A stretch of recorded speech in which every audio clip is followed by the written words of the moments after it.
Du patrimoine bâti, effectivement, et j'ai en complément de l'intervention de chef de Serge, hein, puisque le patrimoine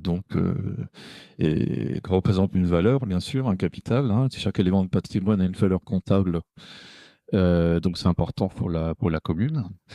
Et donc, sur ce patrimoine, je dirais le plus menacé aujourd'hui, on le connaît, c'est la tour de Gagne. Alors, en fait, sur la valeur financière, elle présente peut-être pas grand-chose, mais sur la valeur patrimoniale, historique et culturelle, il représente beaucoup. Donc on attend la création officielle de l'association de sauvegarde de la tour de Gagne. Et puis, dès cette signature, on signe rapidement une convention, bien sûr, pour poursuivre le projet de sauvegarde avec un partenariat vraiment qu'on souhaite très dynamique.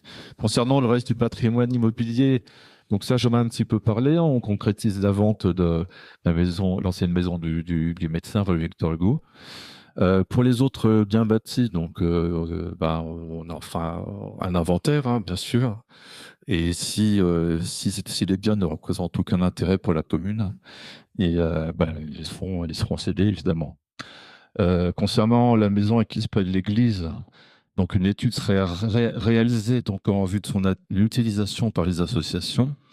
Mais si le projet se révèle bien trop coûteux pour le village, le bien sera cédé lui aussi. Et le projet pour les associations serait reporté sur une construction, mais on voudra à moindre coût. Un dernier petit mot pour je dirais le patrimoine non bâti. La commune peut être propriétaire de petites parcelles un petit peu partout.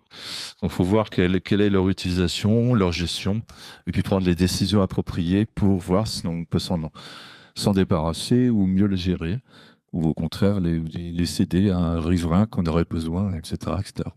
Voilà ce que je voulais dire pour le patrimoine. Je vous remercie.